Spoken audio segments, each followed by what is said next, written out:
Hello all and welcome to Medicophili, and I am back with a new video on clotting factors. So on this video I'll just tell you how to remember the different clotting factors and their involvement in whether if it is involved in intrinsic or extrinsic. For that you need not to memorize the whole lot of mnemonics that is present in a vast variety of ranges in the in the social media and all. So you just need to remember a simple thing for this, which I'll be telling you in this video, so you don't skip this video and watch it till the end.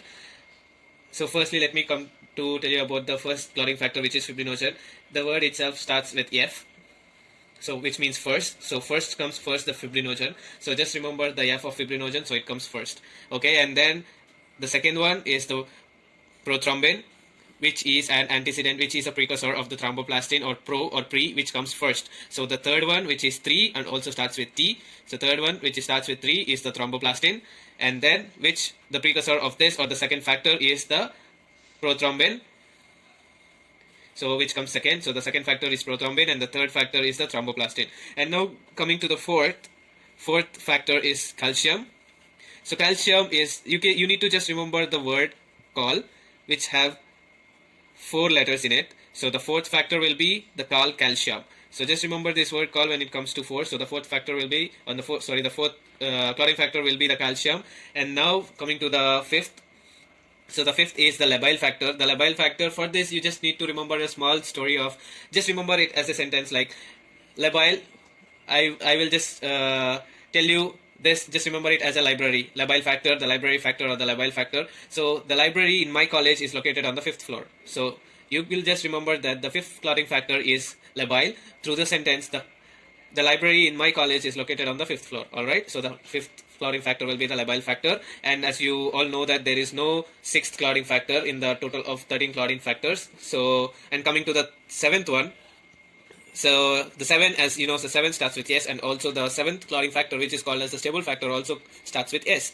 So as in case of the first clotting factor, which stands with the first is F, and also the first letter in the word fibrinogen is F. Similarly to the 7th factor, it's S, and the stable factor also starts with S. So if it is the 7th clotting factor, you just need to remember that it also comes with S, which is stable factor. And now I'm also gonna tell you on which pathways these clotting factors are gonna influence or this takes place. So for the fibrinogen, it is both. B is for both, that is both extrinsic and also the intrinsic pathways of clotting. And then coming to the prothrombin, it also takes place, or it also involves in both extrinsic and also the intrinsic clotting function. And then coming to the thromboplastin, which differs, it only takes place, or it only involves in the extrinsic pathway. And now coming to the fourth, which is calcium, which I told you to remember as COL, C-A-L-L, which has 4 letters, and also the 4th clotting factor. So it also involves in both extrinsic and also intrinsic pathways of clotting. And then coming to the 5th one, which is the labile factor, it also involves in both extrinsic and also the intrinsic pathways. And now the last factor is not the last, but the 7th factor, which now I'm going to tell you in this part, is the 7th clotting factor, which is the stable factor, which I told you that the 7 also starts with S. The stable factor also involves in only the extrinsic pathway. So it's easy for you to remember till the 7, that is, it only follows the order that BBE for the first 3 and also BBE for the next 3 also. So you can just count on your fingertips factor number 1, 2, 3, 4, 5 and 7 for the B is for both, which is extrinsic and intrinsic, and also for the third, the E, which is only the extrinsic pathway. So you just need to memorize the order BBE and also the BBE. So it just repeats twice. Yes, we are done with the 7 clotting factors, and now let's proceed to the remaining. And this is now comes the 8th clotting factor, which is the anti-hemophilic factor. To just remember this, you just need to remember the word sounds like 8, which is also called like anti or 8 anti. So 8 and anti. If you remember these two sounds, and through this sound you can remember what is 8th clotting factor, which is anti-hemophilic factor.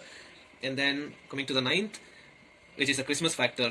So for this, it is quite different from the rest of the factors, that you just need to remember how many letters are present in the word Christmas. 1, 2, 3, 4, 5, 6, 7, 8 and 9. So the 9th factor was you can just remember it as how is the Christmas factor, how many letters are there in the word Christmas. So that's about the 9th clotting factor. And coming to the 10th, which is the Stewart power factor.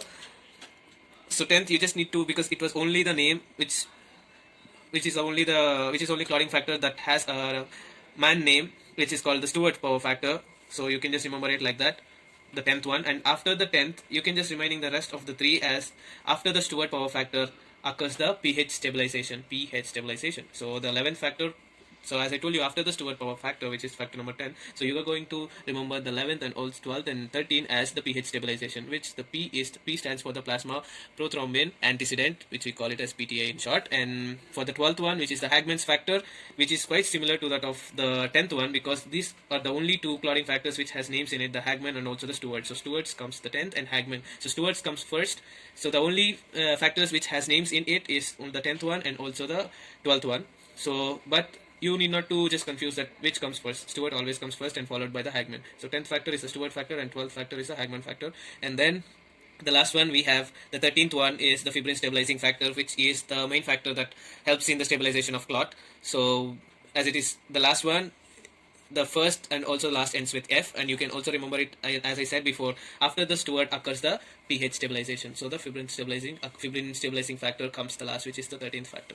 And this is all about the factors, how to remember it. And coming to the pathways which it is involved, as I said before, which follows the order from 1 to 7, it's BBE and also BBE as it follows. And from the 8th factor to the 13th factor, it just also follows the order, but the order here is different. From the 8, it involves in the intrinsic pathway of clot, and also the 9th, it involves in the intrinsic pathway of clot formation. And whereas the Stewart power factor, it involves in both extrinsic and intrinsic clot formations. And similarly, the same IIB also follows from the 11th factor, which is the plasma thrombin and prothrombin antecedent, the PTA, also involves in only the intrinsic pathway, and same with the Hagman's factor, also involves in the intrinsic pathway. And the last factor, which is fibrin stabilizing factor, involves in both the extrinsic and intrinsic. So from 8th to 13th, the order just changed. The order that comes for this factor is IIB and IIB. So to remember the total clotting factors involvement in different pathways, you just need to remember this sequence of BBE and IIB and IIB. So this will just tell you, you can just count it on your fingertips, BBE and BBE. So whether the 6th factor was extrinsic or it was involved in both, so you can just know by this order. So just remember the first 6 is BBE, and the next 6 is IIB and IIB. Thank you all, and in the next video I will just tell you about the clot formation physiology, and I will just clearly tell you and explain you the uses of different clotting factors. Thank you.